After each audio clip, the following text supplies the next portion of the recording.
Hey, my name is Bobby from Wedding Film School, and in this video, you guys are gonna shadow me on a real wedding behind the scenes from the very start of the day all the way until we pack up at the end.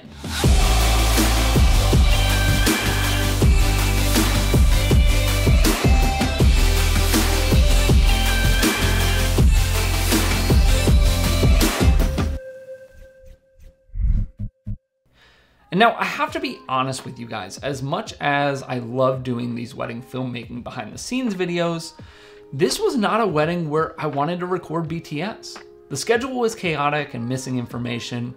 I never worked with a photographer before. It was a Lebanese wedding, so there were gonna be some traditions that really require me to be on alert and constantly moving, and a variety of other things that I knew were gonna make this a tough day. But then I thought to myself, well, maybe that's exactly what you guys deserve. Maybe it's good to not only show you the weddings that are a perfect day with total control, but to also show you the weddings that are chaotic. The ones where we have to think on our feet, and the ones where we leave knowing that there's definitely a few things we could have done differently. So we're gonna dive into this wedding head first, and you guys are gonna be along for the ride. And now that I'm on the other side of it, as expected, the day was a bit crazy. So there were multiple points where I did not have time to explain what I was doing or my mindset behind something. So expect to see me popping back in from the studio here throughout the film. Let's get to it. So we're at the Hutton House. I've shot here once before, super beautiful venue. I'm excited to see what they do with it. We have a lot of time for bride prep, which is awesome.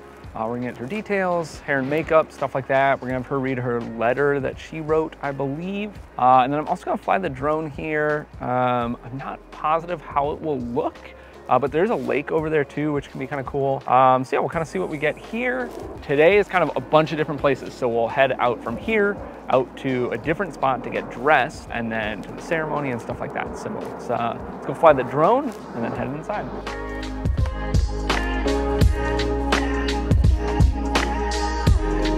So when I fly my drone, I don't know why, but I always put my phone into airplane mode. I have this weird fear that like, I'm gonna get a call and it's gonna screw something up and delete or disconnect from my drone. We're good to go. I'm gonna dial in my settings real quick, just like before we get up, at least for what I think I'll need. So like, for example, I know it's sunny out, so I wanna do that. I'll kind of expose for the sky a little bit, and then we will take off here. Take off. The home point has been updated. Please check it on the map. Just gonna use some skyline drone footage of Minneapolis and not use any of this. There's a chance maybe I'd use a quick shot of what I just shot, but I don't really love it. So yeah, we're gonna take this down and move on to other stuff. As far as gear on the day, I've got my handheld rig. So this is the Sony a7S III with the 55 1.8. And on my gimbal, I have my Sony a7 III with the 16-35 f4. This probably accounts for 90% of my shooting on the day. I do have a second shooter today, so I usually have him tight on a 70-200 most of the day. But you know, you'll see me use some different stuff throughout as well. I feel it's best to recap each section of the day, so let's start with a room that's certainly large enough, but when you put 12 other people in there and all their stuff, suddenly it's a really tight spot to shoot. Yeah, I'll just move it all in here, and it can, you know, it can stay. It'll be like out of frame and whatnot. I'm sure you saw me moving furniture around and other things, and I feel that's something that a lot of new filmmakers could do better. Now, I'm not here to insert myself into the day, but I know what looks good and what doesn't, so taking control at times is important. Ultimately, I think we got some good footage. I may have liked a bit more variety in my shots, but even with moving stuff around, it was a small space that we were working within. So yeah, if you just want to kind of like play with that outside one, yeah.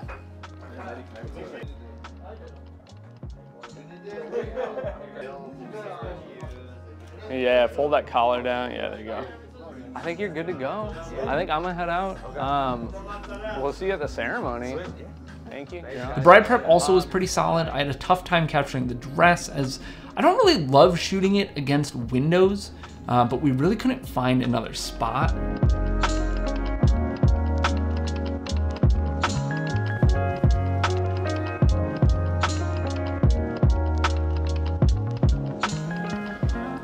I might just shoot that whenever you're done. Like, I definitely like it more than what's in there. Although if we turn the lights off, maybe the window light would look nice. I don't know. We'll figure it out. We'll get there. Kind of just getting a variety of shots of this to use, some with movement, some without.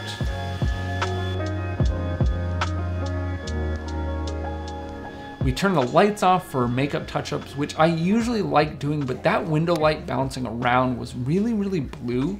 So in hindsight, I should have made my Kelvin temperature a bit warmer, you know, I guess at this point, but that can easily be fixed in the edit. Right here. Could I turn this light off and could we, okay. Yeah, so you'll be sitting there, yeah, and you're kind of getting that nice window light on you. Cool. As much as are you able to do, oh, sorry, you're good. Like as much from like this, just so we don't block this light, is that possible? Even if it's fake stuff, then you need to do it for real where you need to be. Cool.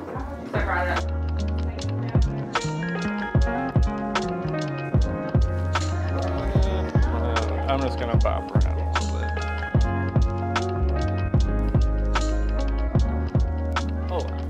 I'm gonna have you just sit up a little bit straighter and then just kind of look out the window.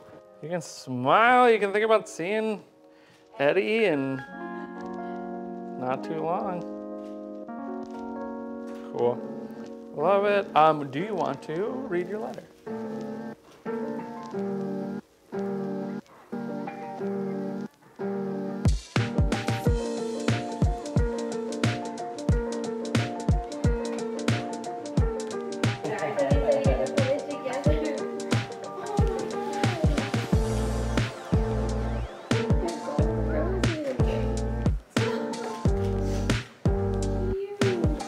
All right, I think we're gonna head out and we'll just see you. Yep, we're gonna go to your mom's. I think Jason and I might just like scope the place out really quick and just see where we want you to put the dress on. Overall, I got the variety I wanted for the most part with some good detail shots, which is really what I'm after in bridal prep.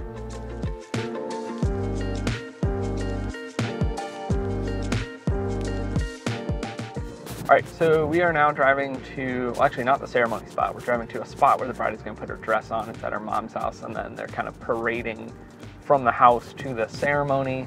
But we just wrapped up bridal prep, outside of the dress, of course, and groom prep earlier as well. So we've got kind of prep out of the way for the most part. I think it went pretty well. Kind of reflecting back on it, you know, it was kind of tighter spaces, just with, you know, kind of a larger wedding party.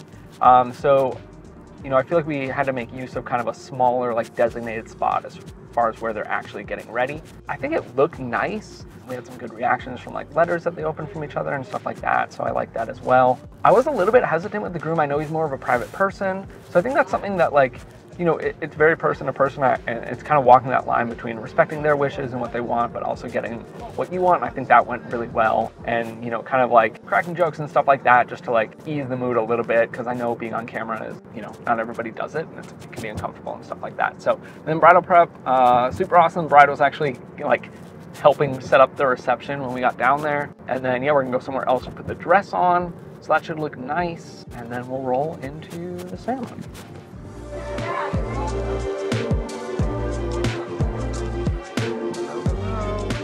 Now we have this in-between part of the day after prep and before the ceremony, and we come to our first couple Lebanese specific events. We're heading to this bride's parents' house where she is putting on her dress, and she actually beat us there, which none of us can figure out how, but we knock on the bedroom door. She's already dressed pretty much and ready to go. So we fake a few shots in there. We really love the light, but it was super tight. Like, if I thought groom prep was tight, this was way beyond that. Because it was a bedroom with a bunch of stuff around, I wanted to put her nice and close to the window to try to expose for her dress as much as I could. And that way we'd kind of lose some of the surroundings in shadow. I like how these shots turned out, but as with groom prep and just my style in general, I would have liked a bit more variety, specifically wide shots, but that wasn't a realistic option in this scenario. From there, we head out and it just erupts into a big party. People are dancing, music is blaring, hugs, gifts, really no rhyme or reason as far as I can tell. So I'm just going with the flow here. You can see me, you know, running around, and this is not something that I feel I need to capture in full. So I'm getting different angles, medium shots, close shots. I'm also using this time to focus on some key people in the day. So that's gonna be the wedding party, but also the parents and the grandparents. After a while, the dancing stops, everyone packs up and drives over to another house that is a few blocks from the church. And the plan is to parade down to the church. And at this point, I don't really know exactly what that's gonna look like. I tried to get as much info as I could in advance, but I felt pretty unprepared, if I'm being honest. I actually didn't even know if there would be a break between the parade and the ceremony starting, or if the bride would like literally parade down the street right into the church, into the back of the aisle, and start walking down to start the ceremony. So I decided to send my second shooter Brad to the church with his gear and then some of my gear to get set up for the ceremony. And now there did end up being a short break once they reached the church, but even so, I'm really glad that my second was there in advance to get everything set up.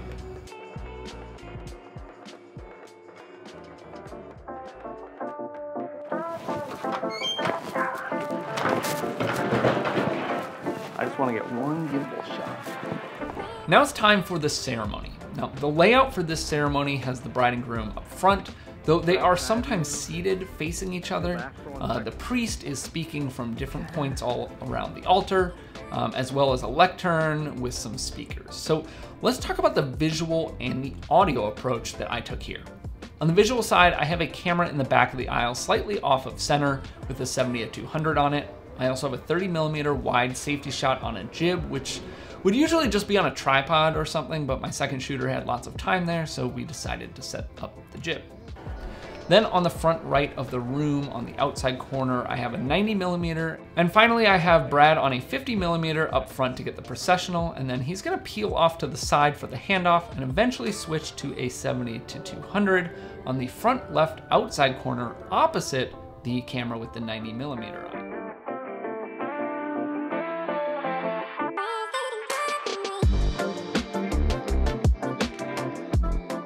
Throughout the ceremony, we are adjusting the cameras to compensate for people standing, sitting, moving, etc., with the general understanding that we focus on the center where the bride and groom are, and if somebody gives a reading from the side, or the priest goes off to one side, or something like that, whichever camera is closest is probably going to be responsible for that. At the end of the day though, we have that wide safety shot and plenty of coverage, as a full ceremony edit is included in their collection.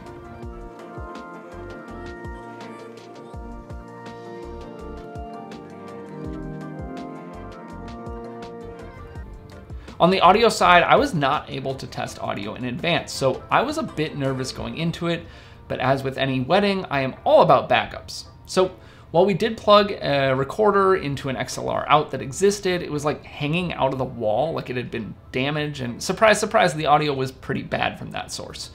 But that's why we also put a lav mic on the groom and the priest, and another one on the podium for any readings, so all in all, we're covered.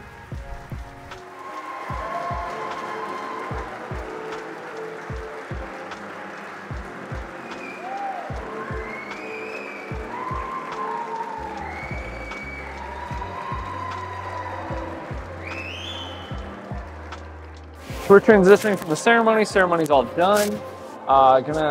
Everybody's still leaving and stuff like that. Gonna go into family formals, breaking down stuff quick so we can go do bride and groom portraits and wedding party. Yeah, just kind of rocking and rolling, and we're gonna do some family formals at the altar and then head out. So just gotta pack up quick. Brad's gonna be packing up. I'm gonna shoot family formals. Only need one or two, that's about it. And then we'll be out of here. The next phase of the day is all the photo sessions. So family, wedding party, bride and groom, and at this point in the day, we have none of any of that. So I'm gonna get a few shots of the family at the altar, which is where they're doing their photos with them. Usually just the immediate family combos is what I'm after, and a lot of this time I'm just packing up. All right, we're out of here. Should we back up? Yep. Okay. I told you, that's totally fine, but she's pretty adamant about going to the bridge, so Fine. we'll just do it right in front. All right. Should be fine. Yeah. All right. Let's do it. Knock out some wedding party and. Everyone, 20 minutes until you get back on the bus. Yep. Let's go. Okay, let's do it. Let's do it. Yellow. down the hill and then. We then head out with the wedding party to a nearby park, and the bride and groom had a specific spot that they wanted. So we're gonna use that bridge that they wanted as the backdrop for a wedding party, but it's really not using the light in the way that I would want to. However, just like the pose family photos, wedding party just really isn't a huge part of my films. I'll include a shot or two for sure, and we'll try to include those people elsewhere throughout the day maybe if I can, but I'm just really not too stressed about it, to be honest. You guys were good. You're actually good on this side. You gotta get back. I know. Anybody want to switch with us? I don't know. She said move sides. No, I didn't want to be on the side. You're good. Everybody, I need you to take half a step back just so you're on the same line. However, looking back, what I am stressed about is that we probably have 30 minutes until we have lost our light, and I currently have essentially 0 usable shots of the bride and groom together. I'm actually not sure if we filmed this interaction, but I know at one point I did mention that to the photographer that I really felt like we needed to push things along because, you know, I know that that's what he wants too, and we were getting this really beautiful light. Sunglasses off. Up your head, bro. Up your head. So we kind of push things along with the wedding party and get to bride and groom stuff, and I know they want to use that bridge for their portraits too, but just like I talked about in the beginning of the day, ultimately we are the professionals. We know what's going to look best, and I guarantee that in hindsight, once they receive their film and their images from their photographer, they're gonna be glad that they trusted us. So we let them know, you know, hey, we can get the bridge in a little bit, but first we wanna put them over here, you know, down this path or whatever, because the light is perfect, and honestly, it was perfect.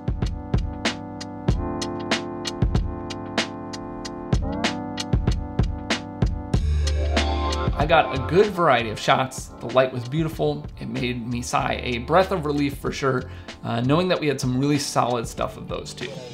Of course, you know, it would have been great to have another 5-10 minutes in that light, whatever, get a bit more wide stuff or something. But, you know, we could tell that they were kind of itching to get to the reception. So we popped over to the bridge for a few quick shots there that they wanted, and then took off for the reception.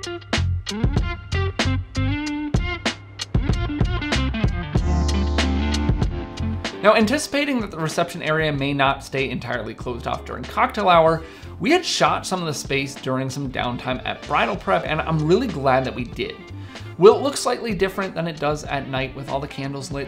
Yes, but we were able to get a few tight table shots at this point still, and we have the wide establishing shots from earlier to fall back on if need be. Other than that, we aren't really capturing much of cocktail hour, and instead using this time to set up audio, lights, and establishing a game plan for the different parts of the reception. I'm not getting anything. You sure it's coming through here? I don't know if they'll work simultaneously. All right, let me take it out of, what did you say you had RCA out of that? Yeah, let me go grab that cord, 1 sec. And is grand entrance 7-ish? Minutes? No, 7 o'clock-ish, yeah. Check 1, 2. Check 1, 2. Check 1, 2. Anything? Yeah, I got it. I'm gonna see if I can pull it from a speaker and see if that's better though. It's pretty noisy. All right, one more time if you got it. Perfect, love it. Check 1, 2. All right, so we got audio figured out. You guys actually missed, we weren't recording when I introduced myself to the DJ, but just be friendly. You guys are after the same thing. So we've got an out on one speaker into an H4 or a Tascam DR40. And then we've actually got the Tascam DR10L in another speaker. That's not typically what I do.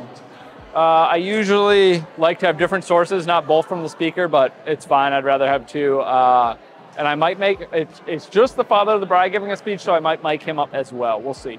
As we expected, people are in here, so I'm glad we shot this earlier. We're gonna get some stuff set up, some lighting and things like that, and then grand entrance in about 30 minutes, and it's going like right into everything. Grand entrance, blessing, speech, dances. They're knocking everything out in the first 30 minutes, so it's gonna be very, very chaotic for about 30 minutes, and then we'll be done.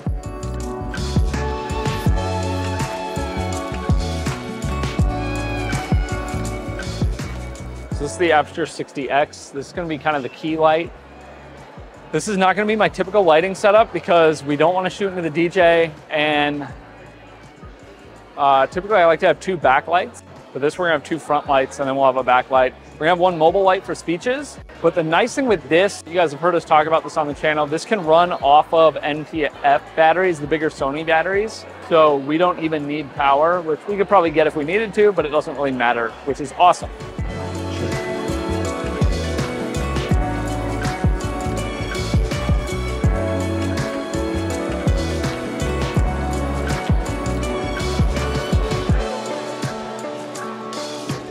You know where Brad went? So then Brad, my second shooter, and I talk about the game plan for the grand entrance, speeches, dances, and things like that. And I know in advance it's gonna be rushed, but I didn't know just how rushed. If they end up being further away than we thought, just move in closer, that's fine. To get like the, waist up shot. Now, because I know we're gonna have the grand entrance right into a speech, we figure out where we want the speech to be given from, how we want to light it, etc., things like that. And ultimately, we decide that due to the crunch nature of this part of the day, Brad's gonna set up a camera on the couple if possible, but his main role is to be a mobile light, bringing that light in and out of the spot when needed and to adjust it based on if the speech giver shifts at all or anything like that. Now, this was a great decision as the welcome prayer went back by the band and Brad had to rush a light over there and then bring it back for the father of the bride speech who stood in the right spot. What we didn't know is that the grand entrance, though, would be a whole party on the dance floor.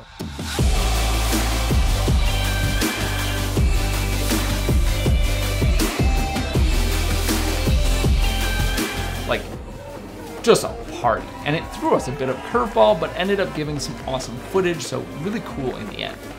We also didn't know that we'd go off schedule and go right from the speech into the first dance, and that was a bit unfortunate.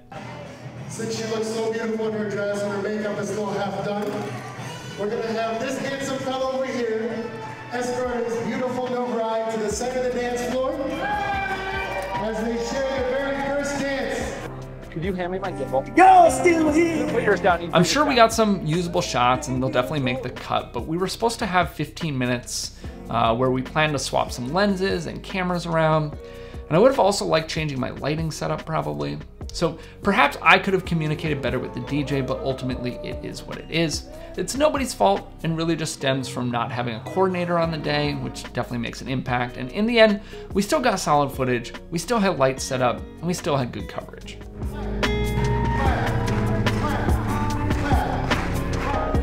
From that point on, things calmed down a bit with parent dances and a pretty packed dance floor. I also grabbed their rings briefly to set up a shot of those and called it a night.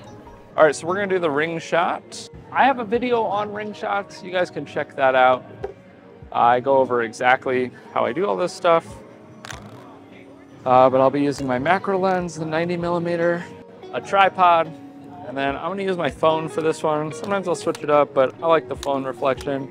I like the dark, and then I chose this area because we have these string lights above us, and that's hopefully gonna be picked up.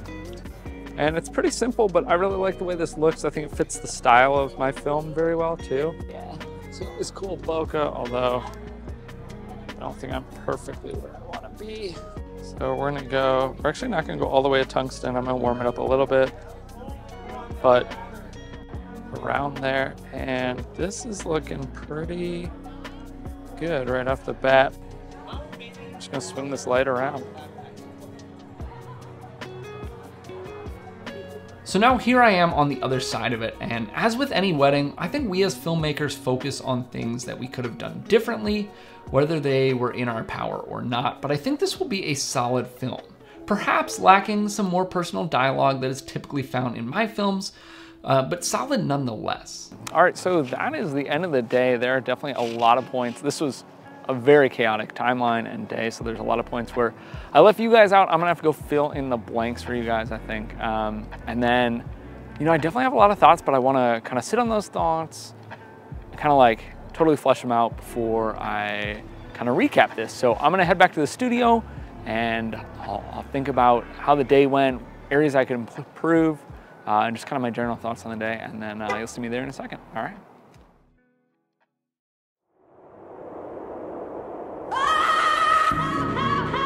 You can feel it,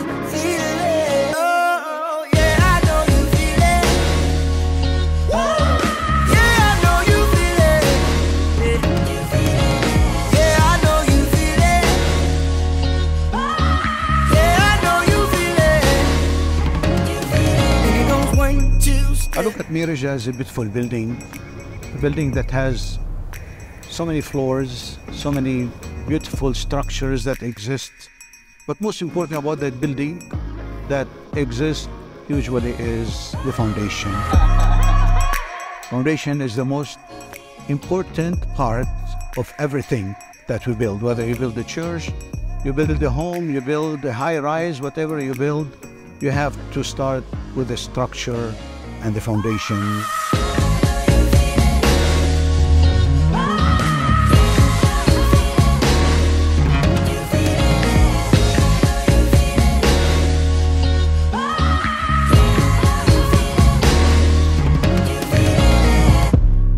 The words of Jesus who said, "The house did not fall, for it was built solidly on a rock."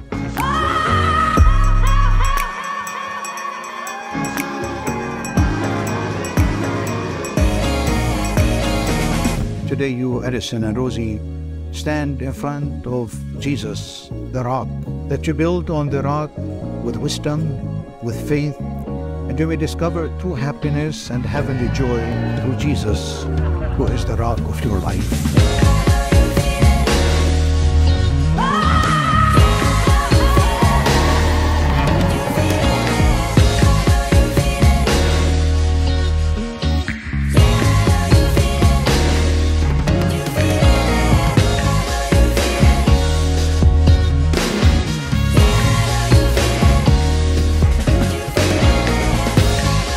Beloved brothers and sisters in Christ, with great joy and honor, I introduce to you for the first time in public Mr. and Mrs. Edison and Rosie Ciuffi.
The day certainly threw some curveballs my way, and I think in the end, I'm happy that you were all along for the ride and able to come behind the scenes with me on a real wedding day. And I hope that you appreciate seeing a wedding that wasn't, perfect, right? And seeing me needing to think on my toes and make quick decisions and scramble a bit on the day. And, like I said, there's things I would do differently, but I think that's important. So if you're a wedding filmmaker and you like learning more about wedding filmmaking and how to run a more successful business, then make sure that you're subscribed here at Wedding Film School. Also, if you're a bit further in your career looking to dive into those deeper, longer conversations about wedding filmmaking, be sure to also check out our podcast, The Wedding Film School Show, over on our other channel on YouTube, The Wedding Film School Show, or wherever you find your podcasts in the audio version. Thanks so much for tagging along for this wedding. Please let me know if you have any questions down below in the comments about anything I did during this day, and I'll see you in the next video.